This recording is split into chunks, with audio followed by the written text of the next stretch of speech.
Hello, പുതിയൊരു വീഡിയോയിലേക്ക് എല്ലാവർക്കും സ്വാഗതം. ബ്രെഡ് ഇരിപ്പുണ്ടോ വീട്ടിൽ? ഉണ്ടെങ്കിൽ വളരെ എളുപ്പത്തിൽ തയ്യാറാക്കി എടുക്കാൻ പറ്റുന്ന ഒരു അറേബ്യൻ ബ്രെഡ് പുഡിങ്ങിൻ്റെ റെസിപ്പിയാണ് ഇന്ന് ഞാൻ നിങ്ങളുമായിട്ട് ഷെയർ ചെയ്യാൻ പോകുന്നത്. വളരെ ടേസ്റ്റി ആയിട്ടുള്ള ഈ ബ്രെഡ് പുഡിംഗ് എങ്ങനെ എളുപ്പത്തിൽ വീട്ടിൽ തന്നെ തയ്യാറാക്കി എടുക്കാം എന്ന് നമുക്ക് നോക്കിയാലോ.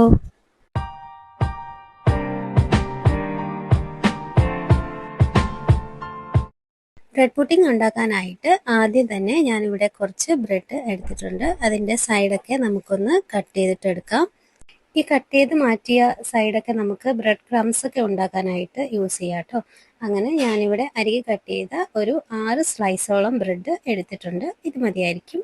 ഇത് നമുക്ക് ഒരു സൈഡിലേക്ക് മാറ്റി വെക്കാം. ഇനി നമുക്ക് ഒരു കസ്റ്റാർഡ് തയ്യാറാക്കിയെടുക്കാം. അതിനായിട്ട് ഒരു പാത്രത്തിലേക്ക് ഞാൻ 1 കപ്പ് പാല് ഒഴിച്ചു കൊടുക്കുന്നുണ്ട്. ശേഷം അതിലേക്ക് മധുരത്തിന് ആവശ്യമായിട്ടുള്ള പഞ്ചസാര ചേർത്ത് കൊടുക്കാം. ഞാനിവിടെ 2 ടേബിൾ സ്പൂൺ പഞ്ചസാര ചേർത്ത് കൊടുക്കുന്നുണ്ട്. ഞാനിവിടെ പഞ്ചസാര വളരെയധികം കുറച്ചിട്ടാണ് ഇട്ടേക്കുന്നത്. നിങ്ങൾക്ക് 1/4 കപ്പ് അളവിൽ വരെ ചേർത്ത് കൊടുക്കാവുന്നതാണ്. ഇനി നമുക്ക് ഫ്ലെയിം ഓണാക്കി നന്നായിട്ടൊന്ന് തിളപ്പിക്കാനായിട്ട് വെക്കാം. പാല് തിളച്ച് വരുന്ന ടൈമിൽ നമുക്ക് വേറൊരു പാത്രത്തിലേക്ക് ഒരു 1/4 കപ്പ് പാല് ചേർത്ത് കൊടുക്കാം. അതിലേക്ക് ഒരു 2 ടേബിൾ സ്പൂൺ കസ്റ്റാർഡ് പൗഡറും കൂടി ചേർത്ത് നമുക്ക് കട്ടകളൊന്നുമില്ലാതെ ഒന്ന് മിക്സ് ചെയ്തിട്ടെടുക്കാം. ഏത് ഫ്ലേവറിലുള്ള കസ്റ്റാർഡ് നിങ്ങൾക്ക് യൂസ് ചെയ്യാം. ഞാനിവിടെ വാനില ഫ്ലേവറാണ് എടുത്തേക്കുന്നത്. അത് നല്ലോണം തന്നെ ഒന്ന് മിക്സ് ചെയ്ത് കട്ടകളില്ല എന്ന് ഉറപ്പ് വരുത്തിയിട്ട് എടുക്കാം. പാല് ഇവിടെ തിളച്ച് വന്നിട്ടുണ്ട്. അപ്പം ഞാനിത് ഒന്നുകൂടി ഒന്ന് മിക്സ് ചെയ്ത ശേഷം ഇതിലേക്ക് ഒന്ന് ഒഴിച്ചു കൊടുക്കുന്നുണ്ട്. ഒഴിച്ചു കൊടുക്കുന്ന ടൈമിൽ തന്നെ നമ്മളത് കൈ എടുക്കാതെ ഒന്ന് മിക്സ് ചെയ്ത് കൊടുക്കണം. അതുപോലെ തന്നെ ഒഴിക്കുന്ന ടൈമിൽ ഫ്ലെയിം ഒട്ടും കൂടാൻ പാടില്ല. ലോ ഫ്ലെയിമിൽ വെച്ചിട്ട് മാത്രമേ കസ്റ്റാർഡ് ഒഴിച്ചു കൊടുക്കാനായിട്ട് പാടുള്ളൂ. ഹൈ ഫ്ലെയിമിലായാൽ ഇതെല്ലാം കൂടി കട്ട കെട്ടി നമുക്ക് ഒരു സ്മൂത്ത് ആയിട്ടുള്ള ഒരു ടെക്സ്ചർ കിട്ടത്തില്ല. അപ്പം നമ്മളിത് ഒഴിച്ചിട്ട് കൈയെടുക്കാതെ ഒന്ന് ഇളക്കി കൊടുത്ത് ഒരു 2-3 മിനിറ്റ് നന്നായിട്ട് തന്നെ ഒന്ന് കുക്ക് ചെയ്തിട്ട് എടുക്കണം. അപ്പം ഞാനിതാ ഇവിടെ ഒരു 2-3 മിനിറ്റ് നല്ലോണം തന്നെ ഒന്ന് ഇളക്കി കൊടുത്തിട്ടുണ്ട്. കസ്റ്റാർഡൊക്കെ നല്ലോണം ഒന്ന് കുക്കായിട്ട് കിട്ടിയിട്ടുണ്ട്. അപ്പം ഇത് മതിയായിരിക്കും. നമ്മൾ ഈ ടൈമിൽ ഫ്ലെയിം ഓഫ് ചെയ്ത് കൊടുക്കുക. ഇനി നല്ലോണം ഒന്ന് തണുത്ത് വരട്ടെ. ഇനി നമുക്ക് പുഡിങ് ഒന്ന് സെറ്റ് ചെയ്യാനുള്ള ട്രേ എടുത്ത് വെക്കാം. അതിലേക്ക് ബ്രെഡ് ഒരു ഫസ്റ്റ് ലെയർ ഒരു 2 ഞാൻ വെച്ച് കൊടുക്കുന്നുണ്ട്. അതിലേക്ക് നമുക്ക് ഈ കസ്റ്റാർഡ് മിക്സ് ഒന്ന് ഒഴിച്ചു കൊടുക്കാം. ഒഴിച്ചു കൊടുക്കുമ്പോൾ ഒരു സ്പൂണിൽ എടുത്തിട്ട് എല്ലാ ഭാഗത്തേക്കും ഒന്ന് കവർ ചെയ്ത് ആ ബ്രെഡൊക്കെ നന്നായിട്ട് ഒന്ന് സോക്ക് ആകുന്ന രീതിയിൽ എല്ലാ ഭാഗത്തേക്കും ഒന്ന് ഒഴിച്ചു കൊടുക്കുക.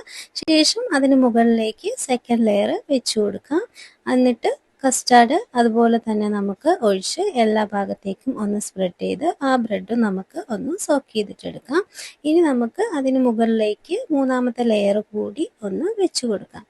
നിങ്ങൾക്ക് ഈ ഓരോ ലെയറിനും ഇടയ്ക്ക് വേണമെങ്കിൽ നട്ട്സ്, പിസ്തായോ, ബദാം അങ്ങനെയൊക്കെ ഇട്ട് കൊടുക്കാം. ഞാനിവിടെ ഒന്നും ചേർക്കുന്നില്ല. ഞാൻ ഇതേപോലെ ഒന്ന് അറേഞ്ച് ചെയ്തിട്ട് ഒന്ന് എടുത്തിട്ടുണ്ട്. ഇനി ബ്രെഡൊക്കെ ഒന്ന് പതുക്കെ പ്രസ് ചെയ്ത് കൊടുക്കാം. എല്ലാ ഭാഗത്തേക്കും ആ കസ്റ്റാർഡ് ഒക്കെ ചെന്ന് ബ്രെഡ് നന്നായിട്ടൊന്ന് കുതിർന്ന് വരട്ടെ.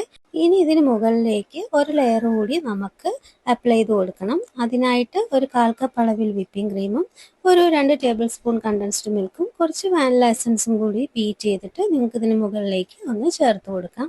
ഞാനിവിടെ കേക്കിന് ഫ്രോസ്റ്റിംഗ് ചെയ്യാനായിട്ട് എടുത്ത കുറച്ച് വിപ്പിംഗ് ക്രീം ഉണ്ടായിരുന്നു. അത് ഞാനൊരു പൈപ്പിംഗ് ബാഗിലാക്കി കുറച്ച് കണ്ടൻസ്ഡ് മിൽക്കും കൂടി ആഡ് ചെയ്ത് ഞാനിതിലേക്ക് ഒന്ന് ചേർത്ത് കൊടുക്കുന്നുണ്ട്. ഇതുപോലെ ഒന്ന് സ്പൂൺ വെച്ചിട്ട് എല്ലാ ഭാഗത്തേക്കും ഒന്ന് സ്പ്രെഡ് ചെയ്തെടുത്ത് ഒന്ന് നമുക്ക് ലെവലാക്കിയിട്ടെടുക്കാം. ഇനി ഞാൻ ഒരു ഭംഗിക്ക് വേണ്ടിയിട്ട് ഒരു ഓയിൽ ബ്രഷ് വെച്ച് ഇങ്ങനെ ഒന്ന് ചെയ്ത് കൊടുക്കുന്നുണ്ട്. ചെറിയൊരു ഡിസൈൻ വേണ്ടിയിട്ട്, വീഡിയോ എടുക്കാനുള്ള ഒരു ഭംഗിക്ക് വേണ്ടിയിട്ട് മാത്രമാണ്. ഇനി നമുക്ക് അതിൻ്റെ അരികൊക്കെ ഒന്ന് ക്ലീൻ ചെയ്ത് കൊടുത്ത ശേഷം ഇതിന് മുകളിലേക്ക് നമുക്ക് ഒന്ന് ഗാർണിഷ് ചെയ്യാനായിട്ട് ഞാനിവിടെ ഒരു 3 ആൽമണ്ട്സ് ചെറുതായിട്ട് കട്ട് ചെയ്തെടുത്തിട്ടുണ്ട്. കൂടാതെ ഒരു 5-6 പിസ്ത അതും കൂടി ഒന്ന് ക്രഷ് ചെയ്തിട്ട് എടുത്തിട്ടുണ്ട്. നട്ട്സൊക്കെ നിങ്ങളുടെ ഇഷ്ടത്തിനനുസരിച്ചിട്ട് നിങ്ങൾക്ക് ഗാർണിഷ് ചെയ്ത് കൊടുക്കാവുന്നതാണ്. നട്ട്സ് ഇല്ലാതെ ഈ പുഡിംഗ് കഴിക്കാനായിട്ട് വളരെ ടേസ്റ്റി തന്നെയാണ്. പിന്നെ നട്ട്സൊക്കെ ഇടുമ്പോൾ നമുക്ക് ഇടയ്ക്കൊന്ന് കടിക്കാൻ കിട്ടുമ്പോൾ ഒരു പ്രത്യേക ടേസ്റ്റും ആയിരിക്കും. ഇനി ഞാനത് ഫ്രിഡ്ജിലേക്ക് സെറ്റ് ചെയ്യാൻ വെക്കുമ്പോഴാണ് അതിനകത്ത് കുറച്ച് ക്രാൻബെറീസ് ഇരിക്കുന്നുണ്ട്. എന്നാൽ പിന്നെ അതുകൂടി ചേർത്ത് കൊടുക്കാമെന്ന് വിചാരിച്ചു. അതൊന്ന് ചെറുതായിട്ട് കട്ട് ചെയ്ത ശേഷം അതും ഞാൻ അവിടെ ഇവിടെ ആയിട്ട് ഒന്ന് വെച്ച് കൊടുക്കുന്നുണ്ട്. അപ്പോൾ അതുകൂടി വെച്ചപ്പോൾ ഒരു പ്രത്യേക ഭംഗിയുണ്ട് കാണാനായിട്ട്. ഇനി ഒന്നുമില്ല, ഇത് മൂടി വെച്ചിട്ട് നമുക്ക് ഫ്രിഡ്ജിലോട്ട് ഒന്ന് മാറ്റി കൊടുക്കാം. കുറഞ്ഞത് ഒരു 3-4 മണിക്കൂർ എങ്കിലും നമുക്കൊന്ന് ഫ്രിഡ്ജിൽ വെച്ച് നന്നായിട്ട് തന്നെ ഒന്ന് തണുപ്പിച്ചിട്ടെടുക്കണം.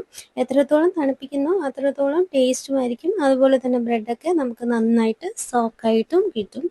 അപ്പം ഞാനിവിടെ 3-4 മണിക്കൂർ കഴിഞ്ഞ് ഇതൊന്ന് എടുത്തിട്ടുണ്ട്. ഒന്ന് കട്ട് ചെയ്ത് നമുക്ക് പീസസ് ആക്കിയിട്ട് ഒരു പ്ലേറ്റിലേക്ക് വെച്ച് കൊടുക്കാം. ഒരു പ്രത്യേക ഭംഗിയാണ് കാണാനായിട്ട്. ആ വൈറ്റ് കളറിൽ ഒരു ലൈറ്റ് യെല്ലോ ഷെയ്ഡിൽ അങ്ങനെ നല്ല സുന്ദരനായിട്ട് നമ്മുടെ പുഡിങ് ഇരിപ്പുണ്ട്. നമുക്കൊന്ന് ടേസ്റ്റ് ചെയ്തിട്ട് നോക്കാം.